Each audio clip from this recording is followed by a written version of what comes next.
अस्सलाम वालेकुम dear students. आज हम question number 1 exercise 13.1 surface area and volumes करने जा रहे हैं, जो कि क्लास 10th का चैप्टर है। और इसमें पहला क्वेश्चन जो है वो हम करने जा रहे हैं एक्सरसाइज 13.1 का। ये क्वेश्चन कह रहा है कि two cubes each of volume 64 centimetre cube are jointed end to end. दो क्यूब्स जिनका वॉल्यूम जो है वो दिया हुआ है, उनका वॉल्यूम है 64 सेंटीमीटर क्यूब।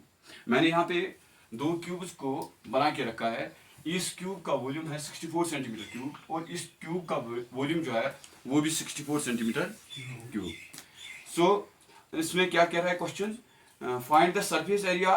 ये दो क्यूब जो है इनको ज्वाइन किया गया एंड टू एंड, यानी कि इनको मिलाया गया एंड टू एंड, और जो रिजल्टिंग क्यूबाइड आ रहा है हमें उसका सरफेस एरिया। ये कह रहा है कि find the surface area of the resulting cuboid. You have to find surface area of the resulting cuboid. Look here, मैंने लिखा जो इन देखो, अगर हमको क्यूबाइड का सरफेस एरिया निकालना है तो उसके लिए हमको लेंथ, ब्रेड्थ और हाइट पता होनी चाहिए। अब जब इन क्यूब्स को मिलाया गया तो ये क्यूबाइड बन रहा है, आप देख सकते हो। अब इसमें जो है ये साइड्स को हमारे पास नहीं थे, आप देख सकते हो। ये साइड जो है ये हमारे पास नहीं थी। अब ये जो साइड्स है ये हमारे पास नहीं थे, तो जब इन क्यूब्स को ज्वाइन किया गया तो क्यूबाइड बन रहा है। अब क्यूबाइड का ये सरफेस एरिया निकालना है। अब देखो मैंने किस तरह के क्वेश्चन लिखा है। सबसे पहले मैंने क्या लिखा, let the side of each cube equal to 8 centimetre. मैंने 8 सेंटीमीटर रखा। इन दोनों क्यूब्स का जो साइड है वो सेम होगा, क्योंकि ये जाहिर सी बात है कि उनका वॉल्यूम जो है वो सेम है, तो इनका साइड जो होगा वो सेम होगा।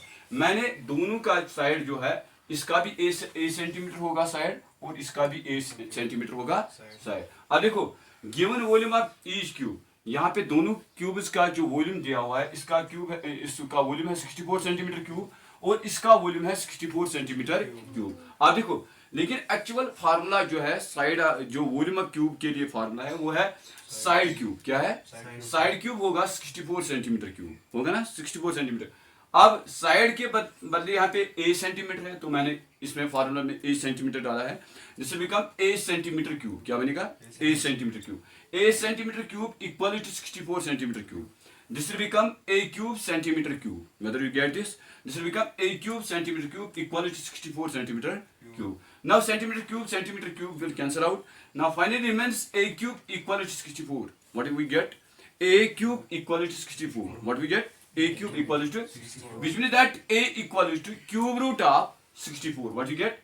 A equal to cube root of 64। यहाँ पे क्यूब था तो ये यहाँ जाएगा, तो ये क्यूब रूट। जिस तरह अगर यहाँ पे स्क्वायर होता वो वहां स्क्वायर रूट जाता है। क्या जाता है? Square root. अब मुझे असल में क्यूब रूट निकालना है किसका? 64। तो मैंने 64 को लिखा है 4 इंटू 4 इंटू 4। अब ये बन गया 4 क्यूब। क्या बन गया?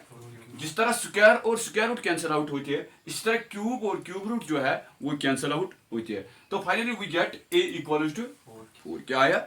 Which means that 8 centimetre equal to 4 centimetre. 8 centimetre किसके बराबर आ गया? 4 सेंटीमीटर। अब देखो, अब कह रहा है कि जब दो क्यूब्स को मिलाया गया तो जो रिजल्ट आ रहा है, when two cubes are joined end to end, then the result is cuboid। Result क्या है? Cuboid. whose length equal to L equal to 4 centimetre plus 4 centimetre. आप देखो जब इन दो क्यूब्स को हम मिलाएंगे तो ये क्यूबाइड बन रहा है। क्या बन रहा है? क्यूबाइड। इसका जो एक ही साइड जो है, एक ही डायमेंशन इसका चेंज होगा, वो है लेंथ, क्योंकि इसकी ब्रेड्थ जो है वही रहेगी। आप देखो इसका हमने ऑलरेडी निकाल के रखा है। This is 4 centimetre and this is 4 centimetre. Now as we calculated, when we calculated 8 centimetre, that equals to 4 centimetre and this is also 4 centimetre. This is 4 centimetre and this is also 4 centimetre. This is also 4 centimetre. Now look here, जब इनको मिलाया गया तो ये cuboid बन रहा है। क्या बन रहा है? इसमें एक ही डायमेंशन चेंज हो गया, वो है इसकी लेंथ। क्या होगी? लेंथ। अब इसकी लेंथ क्या है? 4 centimetre plus 4 centimetre, that is 8 centimetre. क्योंकि इसका 4 सेंटीमीटर, इसका 4 सेंटीमीटर, वो बनते हैं 8 सेंटीमीटर। और ब्रेड्थ तो सेम है, वो है 4 सेंटीमीटर। ब्रेड्थ क्या है? सेम है। और हाइट क्या है? हाइट सेम है, वो है 4 सेंटीमीटर। हाइट क्या है? 4 सेंटीमीटर। अब देखो यहाँ पे, अब इसमें कह रहा है कि when two cubes are joined end to end, then the result is cuboid. Result क्या है? Cuboid. Whose length equal to L equal to 4 centimeter plus 4 centimeter. That equal to what? 8 centimeter. उसकी length क्या है? 8 centimeter. And breadth equal to 4 centimeter. breadth क्या है? 4. आप देख सकते हो यहाँ पे breadth क्या है? 4 centimeter. And height equal to what? 4 centimeter. height क्या है? 4 centimeter. अब हमको निकालना है, क्वेश्चन कह रहा find the surface area of the resulting cuboid. Surface area of cuboid equal to, वो फार्मूला जब हम यूज करेंगे वो है 2LB plus BH plus LH. ये सरफेस एरिया को कैलकुलेट करने के लिए ये फार्मूला है, यानी कि 2 multiplied by LB plus BH plus LH. This become 2L के बदले 8 सेंटीमीटर इंटू 4 सेंटीमीटर, ये हो गया L इंटू B. इसके बाद B के बदले 4 सेंटीमीटर, H के बदले 4 सेंटीमीटर. ये L 8 centimetre, H 4 centimeter. As you can look here, L equal to 8 centimeter, B equal to 4 centimeter, and H equal to 4 centimeter. We have to substitute values here in this formula. Now you can, when you 8 centimeter into 4 centimeter will be 32 centimeter square. 32 centimeter. 4 into 4 will be 16 centimeter square. 8 into 4 will be 32 centimeter square. When you add all these three, you will get 80 centimeter square, which means 32 centimeter square, 16 centimeter square plus 32 centimeter square. You get 80 centimeter. Now 2 multiplied by 80 centimeter square, you get 160 centimeter square. In this way, we have completed this question. That is question number 1 of exercise 13.1.